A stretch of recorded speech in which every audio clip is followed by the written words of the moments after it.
जय हिंद प्यारे बच्चों। आ गए हैं एक और इम्पोर्टेंट वीडियो लेकर जिसमें बच्चों हम लोग पढ़ने वाले हैं आपके एग्जाम्स में आने वाले 2 मार्क्स के क्वेश्चंस। ठीक है बच्चों, 2019 से लेकर 2025 तक 2024 तक और उसके अलावा बच्चों जो इम्पोर्टेंट क्वेश्चंस हैं 2 मार्क्स में उनका सीरीज बच्चों चलने वाला है। आप लोग थंबनेल देखकर समझ गए होंगे कि आज की वीडियो में हम लोग क्या पढ़ने वाले। तो टोटल बच्चों आपको इस सीरीज में डेली बाय डेली आपको मिलने वाला है, ठीक है ना। और ये जो सीरीज आपको मिलने वाला बच्चों, इसमें डेली आपको 10 क्वेश्चन कराए जाएंगे और जो भी बच्चों मेरा यहाँ पे जो टारगेट है वो सभी बच्चों का 95 प्लस मार्क्स लाने का टारगेट है। और बच्चों ये सीरीज उसलिए चलाया जा रहा है ताकि कोई भी क्वेश्चन आपसे छूट ना जाए और एग्जाम में अगर आए क्वेश्चन तो आप आसानी से कर सकें। तो 2 मार्क्स के सीरीज भी चलेंगे, 4 मार्क्स के भी सीरीज चलेंगे और 6 मार्क्स का भी सीरीज चलाया जाएगा। ठीक है, फिलहाल बच्चों ये जो क्लास होने वाली है बहुत ज्यादा मैक्सिमम 25 से 30 मिनट का होगा। आपको 10 क्वेश्चन सॉल्व करने होंगे, ठीक है ना। साथ में मैं बताते रहूंगा बच्चों और आप उसको अपने तरफ से सॉल्व करते रहिए। अगर जिन बच्चों को नहीं समझ में आ रहा होगा तो पूरा का पूरा वीडियो देख लेंगे बच्चों, और मैं गारंटी देता हूं कि आपको इस वीडियो में बहुत ही मजा आने वाला है बच्चों। तो चलिए क्लास को स्टार्ट करते हैं। उससे पहले बच्चे अगर आप चैनल पे नए हैं तो चैनल को जरूर सब्सक्राइब करिए। और बच्चों अगर आपको यह वीडियो बहुत ज्यादा पसंद आ रहा है तो अपने दोस्तों के साथ शेयर करिए ताकि वो भी बच्चा 95 प्लस परसेंटेज मैथ्स में ला दे भाई। ठीक है, तो चलिए क्लास को स्टार्ट करते हैं। तो बच्चों आज की क्लास में हम लोग सबसे पहले पढ़ने वाले हैं, मतलब पहला जो सवाल है आपके सामने दिख रहा होगा, यदि द्विघात समीकरण एक्स स्क्वायर माइनस 2 माइनस 6 बराबर 0 का एक मूल 3 है तो k का मान बच्चों क्या होगा। इसके लिए बच्चों आपको करना क्या, किस प्रकार से बोर्ड में लिखना उन सारी चीजों को लिखे जाएगा कि दिया गया समीकरण बच्चों, सबसे पहले बच्चों आप लिखेंगे दिया गया समीकरण क्या दिया है बच्चों, एक्स स्क्वायर माइनस 2 माइनस 6 बराबर 0 बच्चों समीकरण नंबर लिख कर। अब कह रहा है बच्चों इसका एक मूल 3 है। मूल क्या होता है बच्चों, यक्स की वैल्यू होती है। किसकी वैल्यू होती है, यक्स की वैल्यू होती है। तो आप क्या करेंगे, जब एक मूल 3 दिया है तो आप लिखेंगे यक्स बराबर 3 रखने पर क्या करेंगे बच्चों, यक्स बराबर 3 रखने पर अब जहां जहां यक्स है बच्चों वहां पे 3 रखिए। तो 3 का स्क्वायर माइनस 2 के गुणे 3 और माइनस का 6 बराबर बच्चों 0। 3 का स्क्वायर करेंगे तो 9 माइनस 6 के हो जाएगा बच्चों और माइनस का 6 बराबर 0। 9 में से 6 घटा दो तो बच्चों 3 आ जाएगा, माइनस 6 के बराबर 0। ठीक है, 3 बच्चों माइनस 6 के उधर जाएगा तो प्लस 6 के हो जाएगा। अब बच्चों 6 का गुणा इधर आएगा तो भाग हो जाएगा, तो 3/6 कर दो बराबर के हो जाएगा। 3 से 6 को काट दो 2 बार में, देयरफॉर बच्चों k की वैल्यू आपके पास कितनी आ जाएगी, 1/2 आ जाएगी। इसको डब्बे में बंद करके आप लोग आंसर लिख दीजिए। ठीक है, आगे चलते हैं बच्चों। क्वेश्चन नंबर दूसरा देखेंगे, समांतर श्रेणी का कौन सा पद आपसे कह रहा है 78 होगा। तो बहुत ही आसान है बच्चों। सबसे पहले आप लिखेंगे दिया गया एपी। ठीक है बच्चों, क्या लिखेंगे, दिया गया एपी यानी समांतर श्रेणी। क्या दिया बच्चों, 3 8 13 डॉट डॉट डॉट बच्चों, यही आपका समांतर श्रेणी दिया है। इसमें बच्चों पहले पद को, प्रथम पद को हम ए से दिखाते, 3 हो गया बच्चों। डी की वैल्यू निकालेंगे तो डी सर्वांतर होता है, दूसरे पद में से पहले को घटाना रहता है। तो डी का मान बच्चों कितना आ गया, 5। अब तुमसे क्या है कि कौन सा पद 78, तो इसके लिए बच्चों कुछ करना नहीं, आपको बस मान लेना है कि माना एनवा पद 78 है। माना एनवा पद बच्चों क्या है, 78 है। और एनवी पद का बच्चों आप जानते हैं किससे दिखाते हैं, एन से। तो एन बराबर 78 हो गया। एन का बच्चों सूत्र क्या होता है, A plus N minus 1 into D बराबर 78। सबकी वैल्यू रख देंगे बच्चों ए और डी का, तो 3 प्लस एन माइनस 1, डी की वैल्यू बच्चों 5 इज इक्वल टू 78। 5 का अंदर मल्टीप्लाई कर दो तो 3 प्लस 5 एन माइनस 5 बराबर 78 बच्चों। ठीक है, 3 में से 5 को घटा दो तो -2 प्लस का 5n बराबर 78। सर -2 उधर जाएगा तो +2 हो जाएगा, तो 5n बराबर बच्चों 78 प्लस 2 आ जाएगा। ठीक है ना, यानी सर यहाँ से देखेंगे तो 5n बराबर 78 में 2 को जोड़ा जाएगा तो 80, 5 का गुणा है सर उधर जाएगा भाग हो जाएगा, तो 80/5 सर 5 से काट देंगे तो n का मान बच्चों 16 आ जाएगा। यानी सर यहाँ से यह पता चला कि जो 78 होगा बच्चों कौन सा पद होगा, 16वां पद होगा। ठीक है बच्चों, तो ये रहा आपका फर्स्ट 2 इंपॉर्टेंट क्वेश्चन। आगे चलते हैं बच्चों क्वेश्चन नंबर तीसरे और चौथे की तरफ। ठीक है ना, ध्यान से देखिएगा। क्वेश्चन नंबर 3 और 4 को देखिए जरा, क्या कह रहा है कि सर बिंदु 3, 10 तथा 5, 4 को मिलाने वाले रेखाखंड का मध्य बिंदु ज्ञात करना है। तो सर इसके लिए सबसे पहले हम क्या करेंगे बच्चों, ऐसा फिगर बनाएंगे। एक रेखाखंड हो गया, ये ए हो गया, ये बी हो गया। ए का बिंदु बच्चों दिया -3, 10 और बी का बच्चों दिया 5, कितना 4। ठीक है ना, तो पहले बिंदु को बच्चों आपको सपोज करना है x1 y1 और दूसरे बिंदु को बच्चों सपोज करना है क्या x2 y2। ठीक है, अब कुछ नहीं सर, अतः मध्य बिंदु का निर्देशांक, मध्य बिंदु का बच्चों निर्देशांक तो निकालने के लिए बच्चों मध्य बिंदु का हम सूत्र लगाएंगे। तो मध्य बिंदु का सूत्र जो होता है बच्चों क्या होता है, x बराबर x1 प्लस x2 बटे 2 और बच्चों y बराबर होता है y1 प्लस y2 बटे 2। अब इन सब की वैल्यू बच्चों रख दिया जाएगा। तो x बराबर x1 की वैल्यू देखोगे तो कितना है -3 है, x2 की वैल्यू 5 है upon 2, y is equal to sir y1 की वैल्यू देखोगे बच्चों कितनी है 10 है और y2 की वैल्यू देखोगे तो 4 है। तो 10 प्लस कितना हो जाएगा 4 और बटे बच्चों कितना आ जाएगा 2। 5 में से 3 आप घटाएंगे तो x की वैल्यू 2 बटे 2 आ जाएगा और बच्चों यहाँ 10 और 4 को जोड़ेंगे तो 14 बटे 2 आ जाएगा। 2 से 2 काट दो बच्चों तो x की वैल्यू 1 और बच्चों y देयरफॉर y से इसको काटोगे 2 से तो कितने आ जाएगा 7। यानी बच्चों उस मध्य बिंदु का जो निर्देशांक होगा वो कितना हो जाएगा बच्चों 1,7 आ जाएगा। कितना आ जाएगा बच्चों 1,7। यही आपके क्वेश्चन का बच्चों आंसर हो जाए। तो कुछ करना नहीं था, 2 नंबर का सवाल आएगा बच्चों, आपको यही लिख देना है। अतः लिख देंगे कि मध्य बिंदु का जो निर्देशांक होता है बच्चों, हिंदी में आपको आंसर जरूर लिखना है। अतः मध्य बिंदु का निर्देशांक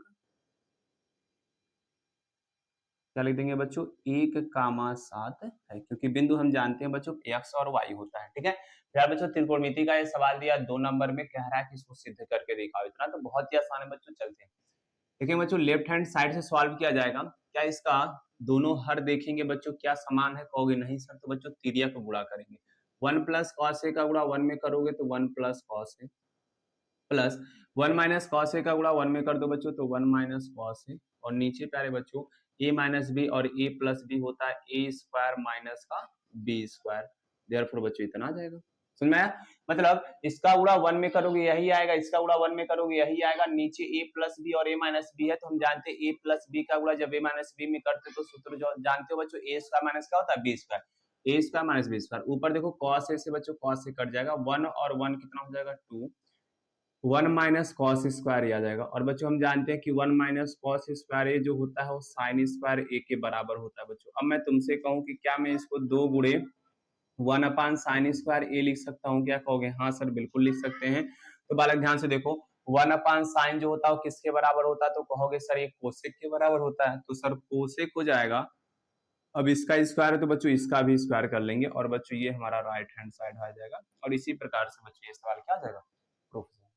ठीक है बच्चों, चलते क्वेश्चन नंबर 5 और 6 की तरफ। क्वेश्चन नंबर बच्चों 5वां और 6वां देखते हैं। ठीक है ना, बहुत ही आसान है बच्चों, जरा देखिएगा, ये सब एग्जाम्स में आए हुए क्वेश्चन है, इंपॉर्टेंट क्वेश्चन है, 2 मार्क्स में। पहला कह रहा है बच्चों 5वां क्वेश्चन की एक मीनार की ऊंचाई 20 मीटर है, जमीन पर बनने वाली छाया की लंबाई 20√3 मीटर है। तो कह रहा है सूर्य का उन्नयन कोण क्या होगा। मतलब बच्चों क्या है कि ये ऊंचाई और दूरी से सवाल दिया, तो सबसे पहले हम एक बच्चों मीनार बना लेंगे। ये मीनार हो गया और इसका नाम रख देते हैं बच्चों ए बी। कह रहा बच्चों इसकी ऊंचाई कितनी है 20 मीटर, तो बच्चों यहाँ पे 20 मीटर इसकी ऊंचाई बना लो। कोई दिक्कत नहीं सर, कोई भी दिक्कत नहीं। आगे बच्चों इसकी छाया जमीन पर बच्चों ऐसे ही बनेगी। अब कह रहे हैं इसकी छाया की जो लंबाई है बच्चों वो 20√3 मीटर है। 20√3 बच्चों मीटर है, इसको सी मान लो। कह रहा है सूर्य का उन्नयन कोण, मतलब बच्चों नीचे से इसके शिखर को देख रहा है और यही थीटा कोण तुमको चाहिए बच्चों। तो हम क्या करेंगे, प्रश्नानुसार में बच्चों क्या लिखा जाएगा, ध्यान से देखिए, सवाल में पूरा पूरा बताता हूँ और ऐसे एग्जाम में करिएगा 2 नंबर में, ठीक है ना। सबसे पहले बच्चों लिखेंगे कि ऊंचाई मीनार की ऊंचाई ए बी बराबर बच्चों क्या लिखा जाएगा 20 मीटर, तथा बच्चों ये लिख दीजिएगा, थोड़ा सा स्पेस हमारे कम है, छाया की लंबाई बच्चों, तो छाया जो है हमारा कौन होगा सर, बीसी होगा। तो बीसी बराबर बच्चों दिया है 20√3 मीटर। बच्चों उन्नयन कोण पूछ रहा है तो मान लेंगे कि माना उन्नयन कोण जो है वो थीटा है। उन्नयन कोण बच्चों कौन है, थीटा है, ये मान लिया जाएगा। इतना काम आपको करना है बच्चों प्रश्नानुसार में। अब समकोण त्रिभुज बच्चों एबीसी में चलेंगे। तो समकोण त्रिभुज एबीसी सर कुछ है नहीं, ठीक है ना। क्या होगा कि सर ये देखो, अगर इसके लिए देखा जाएगा तो ये लंब होगा, ये आधार होगा, ठीक है ना। तो टेन थीटा का सूत्र लगाएंगे, टेन थीटा बराबर बच्चों होता है लंब बटे आधार। तो लंब ए बी हो जाएगा बच्चों और आधार कौन हो जाएगा, BC हो जाएगा। और कर्ण जानते हो बच्चों ये होता है, तो इससे कोई मतलब नहीं, क्योंकि हम लोग त्रिकोणमिति में पहले पढ़ चुके हैं बच्चों, लंब बटे आधार जो होता है किसका मान होता है, tan का। अब सबका मान रख दो बच्चों, tan थीटा बराबर AB का मान 20 है, BC का मान बच्चों 20√3 है, ठीक है ना। तो 20 से 20 कट जाएगा, देयरफॉर बच्चों tan थीटा का जो मान आएगा ना वो 1/√3 आ जाएगा। अब हम तुमसे कहें कि अगर इधर tan है तो बच्चों इधर भी tan आपको लाना है, तो tan का कौन सा मान 1/√3 के बराबर होता है, तो कहोगे सर 30 का होता है, तो tan 30 लिख दोगे। अब दोनों तरफ tan हो गया ना, तो एंगल को इक्वल कर लेंगे बच्चों, तो थीटा का मान यहाँ से कितना डिग्री आ जाएगा, 30 डिग्री आ जाएगा। और ये तुम्हारे क्वेश्चन का बच्चों क्या हो गया, ठीक है। क्वेश्चन नंबर 6 पे चलते हैं बच्चों। क्वेश्चन में जो दिया है प्रश्नानुसार में लिखेंगे हम लोग, क्या लिखेंगे सर, कि जो त्रिज्या है बेलन की त्रिज्या r बराबर बच्चों कितना हो गया, 7 सेंटीमीटर, तथा बच्चों ऊंचाई जो है ना, तो ऊंचाई को हम h से दिखाते हैं, h बराबर हो गया कितना, 8 सेंटीमीटर। हमसे बच्चों बेलन का क्या पूछ रहा है, वक्रपृष्ठ पूछ रहा है, तो अतः क्या लिख देंगे कि बेलन का वक्रपृष्ठ, अतः बच्चों बेलन का जो वक्रपृष्ठ आपको बताया गया होगा बच्चों कितना होता है बेलन का वक्रपृष्ठ, तो सर होता है, आपने बताया था 2πRh, ठीक है ना। अब इसी में सबकी वैल्यू रख दो बच्चों, तो 2 गुणे पाई का मान 22/7, r का मान बच्चों 7 है, h का मान 8 दिया, 7 से 7 कट गया बच्चों, 2 गुणे 22 गुणे बच्चों 8 आ गया, तो 22 8 176 हो जाएगा, ठीक है ना। 2 का उड़ा कर दो, तो 2 6 के 12, 2 7 14 15, 2 1 करने 2 1 3, 352 सेंटीमीटर स्क्वायर बच्चों ये बेलन का वक्रपृष्ठ आ जाएगा, 352 सेंटीमीटर स्क्वायर, ठीक बच्चों। तो चलते हैं क्वेश्चन नंबर 7 और 8 की तरफ, क्लियर है। तो बच्चों क्वेश्चन नंबर 7वें और 8वें को देखते हैं। 7वां क्वेश्चन बच्चों वृत्त से लिया गया है, कह रहा है कि सिद्ध करके दिखाइए कि किसी वृत्त के किसी व्यास के सिरों पर खींची गई स्पर्श रेखाएं समांतर होती है। तो प्यारे बच्चों ध्यान से समझने का प्रयास करिएगा। जैसे देखिए ये वृत्त है, इस वृत्त का केंद्र हमने क्या माना है, O। O से बच्चों कोई भी रेखा अगर पास करेगी तो उसे हम वृत्त का क्या कहते हैं, व्यास कहते हैं। तो PQ सर वृत्त का व्यास हो गया। इस P बिंदु पर बच्चों एक स्पर्श रेखा AB खींचा गया है, और इस Q बिंदु पर एक स्पर्श रेखा बच्चों CD खींचा गया। तो हमको ये दिखाना है कि यह AB रेखा इस CD के बच्चों क्या होगी, समांतर होगी। 2 नंबर में बच्चों एग्जाम में आया हुआ क्वेश्चन है। तो कैसे लिखेंगे बच्चों कि वृत्त का केंद्र O है, वृत्त का बच्चों केंद्र जो है क्या है, O है,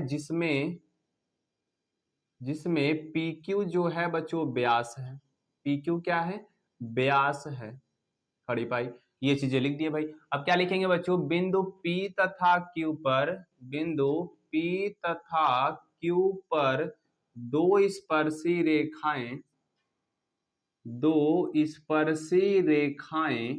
बच्चों स्पर्शी रेखाएं कौन कौन है, पहला सर AB है और दूसरा बच्चों कौन है, CD है।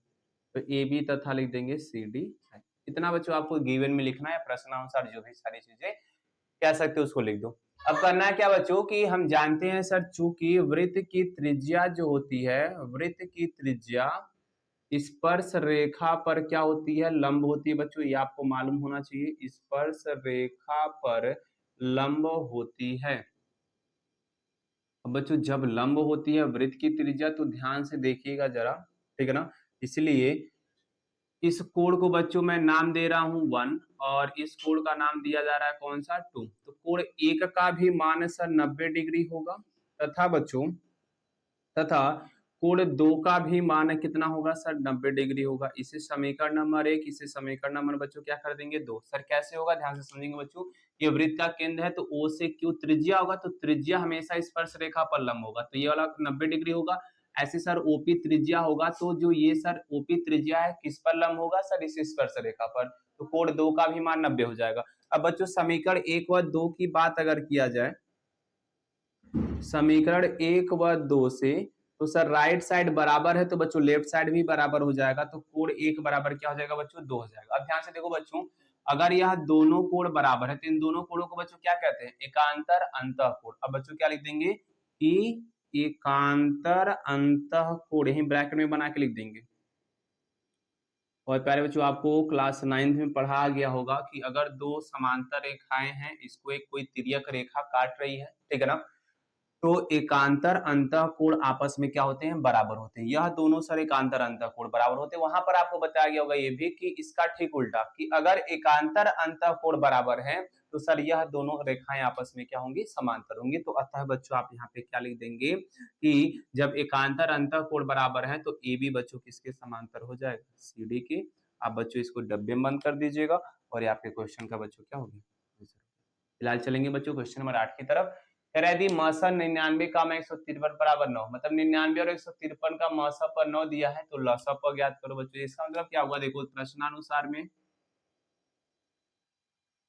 सर पहली संख्या जो है बच्चों, अगर मैं बात करूं पहली संख्या का तो ए बराबर दिया है 99, दूसरी संख्या सर, दूसरी संख्या बच्चों बी बराबर दिया है 153, ठीक है ना। और बच्चों मौसा पर जो दिया है, मौसा दिया है कितना दिया बच्चों, 9 दिया, ठीक है ना। तो सर हम जानते हैं, क्या जानते हैं बच्चों, एक आपको फॉर्मूला बताया गया होगा। हम जानते हैं कि क्या जानते हैं, मौसा गुणे लसा, मौसा गुणे लस बराबर होता है बच्चों पहली संख्या गुणे दूसरी संख्या के। ये आपको सूत्र बताया गया था। तो सबका मान रख दो बच्चों, मौसा का मान 9 दिया है, लसा पूछ रहा है, ऐसे छोड़ देंगे। पहली संख्या सर 99 है, दूसरी संख्या बच्चों 153 है। तो 9 का गुणा सर इधर जाएगा, भाग हो जाएगा, तो लसा बराबर सर यहाँ से आ जाएगा 99 गुणे 153 और नीचे बच्चों आ जाएगा 9, 9 से इसको काट दो तो 11 बार में कट जाएगा। 11 का 153 में गुणा कर दो तो लसा का मान बच्चों कितना आ जाएगा, 11 तिया 33 हासिल 3, 11 पचे 55, 3 सर 58 हासिल 5, 11 करने 11 5 16। तो बच्चों 1683 जो होगा ना इस क्वेश्चन का क्या आ जाएगा, आंसर आ जाएगा। ये रहा बच्चों क्वेश्चन नंबर 8। चलते बच्चों क्वेश्चन नंबर 9 और तथा 10 की तरफ, ठीक है।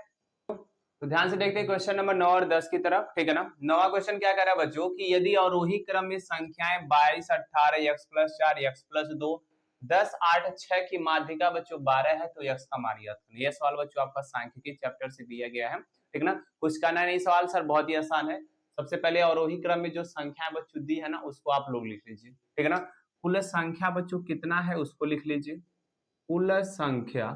तो कुल संख्या को बच्चों n से दिखाते तो गिन लो 1 2 3 4 5 6 7 और जैसे गिनते हो बच्चों तो 7 सम संख्या की विषम संख्या, इसको जस्ट बगल में लिख दो तो सर 7 विषम संख्या है, ठीक है ना। अब सर हम जानते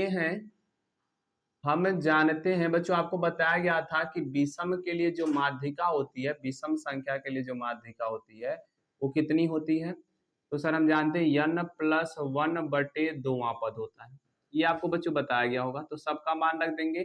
माध्यिका का मान सर क्वेश्चन में 12 दिया है तो 12 बराबर n का मान बच्चों 7 है तो 7 प्लस 1/2वां पद हो जाएगा, ठीक है ना।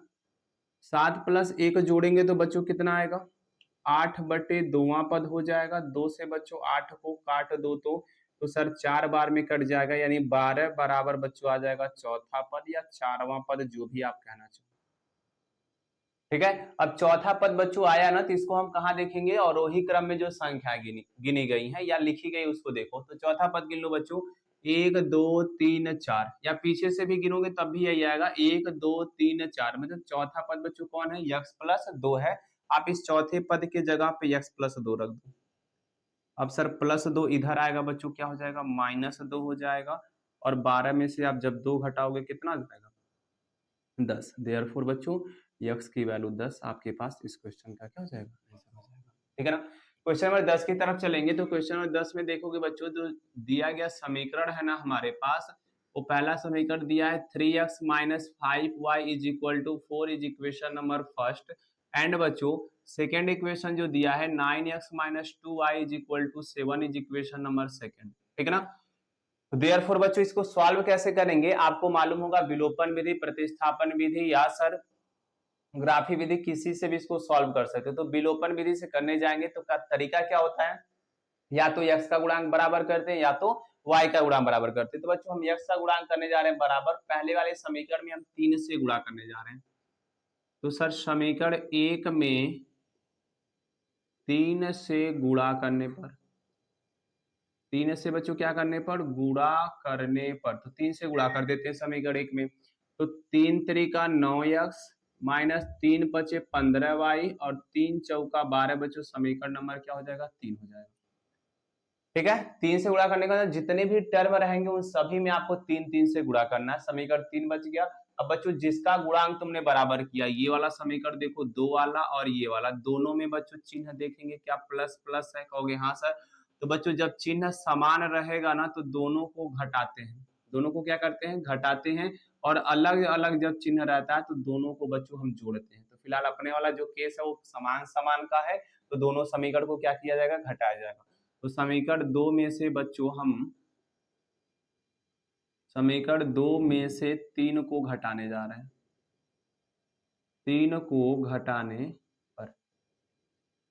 तो घटाने का तरीका बच्चों क्या है ना कि दोनों समीकरण को ऊपर नीचे लिख दो, समीकरण 2 को, और जिसमें से घटाना उसको समीकरण 3 को घटा दीजिए बच्चों। अब याद रखिए घटाने पर सभी का चिन्ह क्या हो जाता है बदल जाता है। तो बच्चों ये प्लस है क्या हो जाएगा माइनस, ये माइनस है तो प्लस, प्लस है बच्चों माइनस, 9x से 9x कट गया।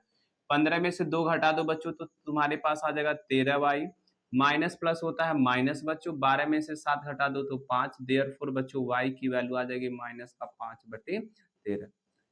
अब इस y की वैल्यू बच्चों क्या करो, समीकरण नंबर 1 में रख दो, 2 में, 3 में, किसी में भी रख दोगे तो तुम्हारा बच्चों x की वैल्यू आ जाएगा। तो क्या करेंगे बच्चों y का मान हम रखेंगे फर्स्ट में, y का मान 1 में रखने पर।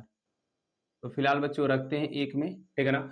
तो 1 कह रहा है 3x माइनस 5y बराबर 4 है, तो 3x माइनस 5y का मान बच्चों रखते हैं -5/13 बराबर 4। देयरफॉर बच्चों माइनस माइनस प्लस हो जाएगा तो 25/13 हो जाएगा बराबर 4। इस 25/13 को उस साइड में लेकर चलते हैं तो 3x बराबर बच्चों 4 माइनस 25/13 हो जाएगा। इसके नीचे 1 रख के तिर्य गुणा कर लो बच्चों। तो 13 चौका 52, 52 में से 25 घटा दो, क्या करो बच्चों 52 में से 25 घटा दो तो 27/13 आ जाएगा। अब यहाँ से 3x की वैल्यू बच्चों 27/13 आ गई। देयरफॉर बच्चों 3 से 27 को काट दो 9 बार, एक सेकंड 27/13 लिखो, 3 से 27 9 बार में कट जाएगा। देयरफॉर x की वैल्यू बच्चों हमारे पास 9 बटे कितना जाएगा 13, और ये आपके क्वेश्चन का बच्चों क्या हो जाएगा। ठीक है बच्चों, तो ये वाला जो सीरीज है आपका 2 मार्क्स वाले जो आपके एग्जाम के लिए मोस्ट इंपॉर्टेंट सवाल या कह सकते हैं सीरीज चलने वाली है। टोटल आपको बच्चों डेली सुबह में 6 बजे यह वीडियो आपको मिल जाएगा, जिसमें 1 से लेकर 10 तक के क्वेश्चन रहेंगे। अब वो किस चैप्टर से होंगे किसी को नहीं मालूम है, ठीक है बच्चों। तो आप लोग को अगर चाहते हैं कि मैथ में 100 में 100 मार्क्स आ जाए या तो 90 प्लस मार्क्स आ जाए, तो बच्चों आपको ये डेली का डेली वीडियो आपको देखना पड़ेगा। भले से आपको आ रहा है चाहे नहीं आ रहा है, इस क्लास से जरूर जुड़िए और अपने आसपास के दोस्तों को भी शेयर करिए। ठीक है प्यारे बच्चों, अगर वीडियो पसंद आया हो तो वीडियो को लाइक जरूर कर दीजिएगा, तथा चैनल पर अगर नए हैं तो चैनल को जरूर सब्सक्राइब कर दीजिएगा। मिलेंगे बच्चों अगले वीडियो में, तब तक के लिए टाटा बाय बाय, जय हिंद प्यारे बच्चों।